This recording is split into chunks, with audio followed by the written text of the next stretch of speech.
Salut à toi, dans la vidéo d'aujourd'hui je vais te parler de comment réussir à choisir les bons exercices lors de ta programmation pour aller à la salle de sport. Ce qu'il va falloir prendre en compte lors du choix de tes exercices, c'est que chaque muscle peut avoir différentes zones d'activation selon leur rôle. Par exemple, comme j'en ai parlé dans ma vidéo sur les fessiers, je t'invite à aller la voir si tu souhaites avoir plusieurs conseils sur comment développer ton fessier de façon optimale. J'ai parlé du fait que le muscle fessier, ou le grand fessier plutôt, va avoir différents rôles comme une adduction de la hanche, mais également un rôle de rotation. Ça va être des points à prendre en compte si tu souhaites bien développer tes muscles de différentes manières, ou par exemple les exercices avec les dorsaux où tu vas faire de tirage comme le tirage vertical ou les tractions, mais également des exercices de rowing. La première étape pour choisir les bons exercices lors de ta programmation, ça va être déjà de choisir les exercices qui te plaisent pour chaque groupe musculaire. Je t'invite à faire un tableau des différents muscles du corps humain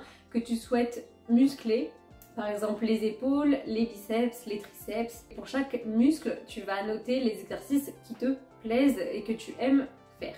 Faire des exercices qui ne te plaisent pas ou faire un programme qui ne te plaît pas, c'est plutôt contre-productif et tu vas plutôt lâcher ta programmation, tu vas pas vouloir spécialement progresser ou même carrément arrêter d'aller à la salle de sport. Comme je l'ai déjà dit lors d'une vidéo, le plus important c'est que tu aimes ton programme, que tu aimes ton entraînement pour vraiment voir sur le long terme. Ensuite, la deuxième étape, donc tu as ton tableau avec les exercices que tu aimes pour chaque muscle. S'il te manque des exercices pour des muscles, tu peux commencer à faire des recherches sur des exercices sur chaque muscle. C'est très facile à en trouver sur YouTube ou même sur internet. Fais des choix d'exercices polyarticulaires et d'isolation aussi. La troisième étape, ça va être la programmation. Donc tu vas choisir quel exercice tu vas mettre en priorité. Donc ça va être des exercices pour tes objectifs.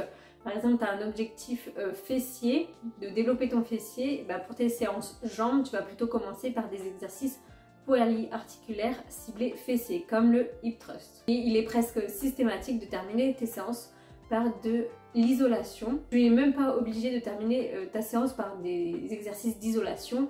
Si par exemple tu fais une séance fessier et tu fais du hip thrust, du Romanian deadlift, des fentes penchées et du Bulgarian split squat, ça suffit amplement pour détruire tes fessiers et ça ne sert à rien d'avoir trop d'exercices. Comme je l'ai déjà dit, toujours commencer ta séance par des exercices polyarticulaires qui vont vous demander beaucoup plus d'énergie car ils vont solliciter plusieurs muscles, et si tu les mets à la fin de ta séance, tu n'auras pas assez d'énergie, tu ne pourras pas mettre aussi lourd. Il est très important d'avoir une bonne tension mécanique, donc de mettre quand même assez lourd. Lors de certains cas, si tu as du mal à ressentir certains muscles, tu peux mettre des exercices d'isolation au début de ta séance, mais c'est vraiment pour une pré-fatigue. Voilà pour cette vidéo très rapide et très simple. Si tu as des questions, n'hésite pas à en poser en commentaire.